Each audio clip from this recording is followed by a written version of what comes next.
يلا يا انور، يلا يا وضاح، يلا يا شباب، يلا يا منتخب اليمن الشقيق. بعد ان جرى المباراة لاكثر من 100 دقيقة، وان ان شاء الله تاهل، وان ان شاء الله تاهل، وان ان شاء الله وصول الى نصف النهائي. يعرفون هدف اول لايران، هدف اول للمنتخب الايراني بتسديده من عرفان داربيتش. وركلة الترجيح الاولى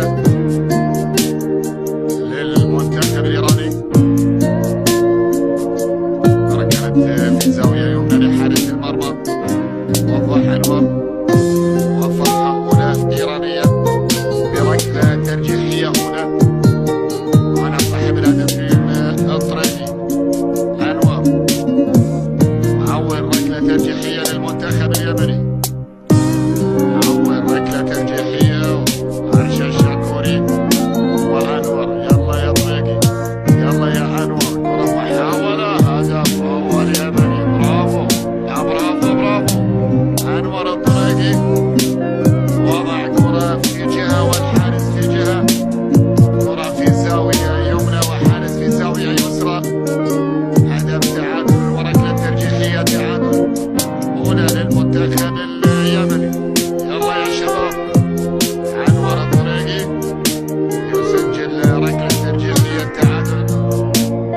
هنا لاعب المنتخب الايراني اسماعيل ربما، ولا هذا حسام نظر المدافع.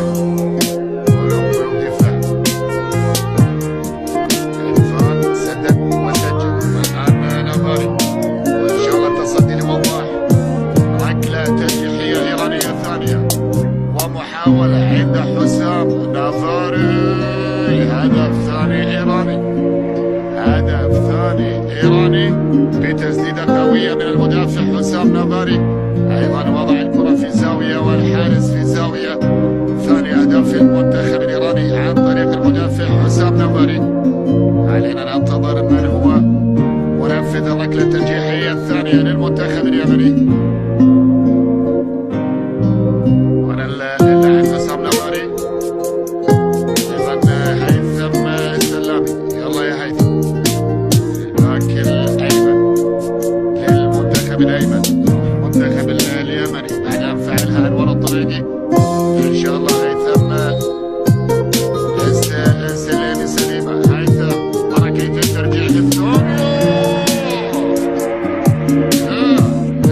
لا يا هيثم، لا يا السلامي، لكن شوف ركله الترجيح الثانيه ضايعه. وسجلت ايضا شكر. انت تريد وانا اريد، ولكن الله يفعل ما يريد.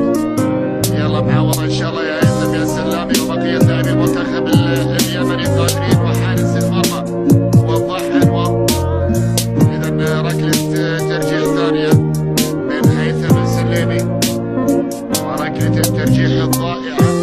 والان الثالثه عند اسماعيل علي زاده صاحب الهدفين وصانع الالعاب الايراني اسماعيل. وهدف ثالث للمنتخب الايراني، هدف ثالث للمنتخب الايراني من المميز ومن كريستيانو علي زاده. هدف ثالث من ركله ترجيحيه ثالثه للمنتخب الايراني.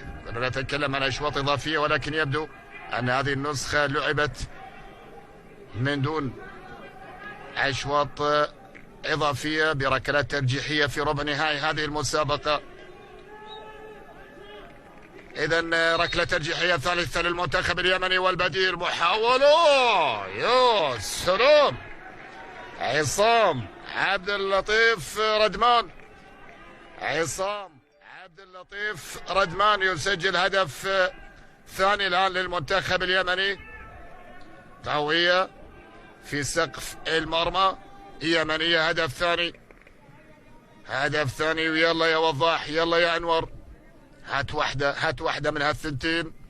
رابعه وخامسه منتظره للمنتخب الايراني، وهالمره عند البديل 15 محمد اصغري. محمد اصغري وركله الترجيح الرابعه للمنتخب الايراني.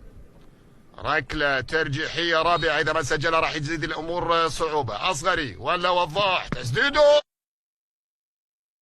يتصدى للركلة الترجيحية الرابعة وبقدم الإيراني محمد أصغري. يا سلام يا وضاح، يا سلام يا أنور، وإن شاء الله تتعادل الكفة بعد أن يسجل المنتخب اليمني ركلة ترجيحية رابعة. والله أنت عليك نور يا أنور، برافو يا وضاح. واضح من بداية المباراة أنه خلينا نتكلم عن مثل يقال الحارس نصف الفريق. والله أنت 3-4 اليوم. في الشوط الأول والثاني شان أكثر من كرة خاطرة، والكرة الآن وركلة الترجيح الرابع عبد الرحمن الخضر. يلا يا عبد الرحمن، يلا يا خضر، كرة وتسديده.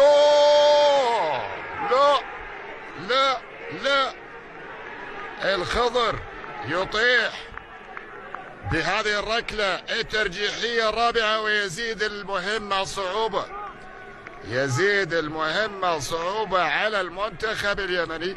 إذا ما سجل المنتخب الإيراني خلاص الركلة الترجيحية الخامسة، ولكن وضاح أنور قادر إن شاء الله يا وضاح.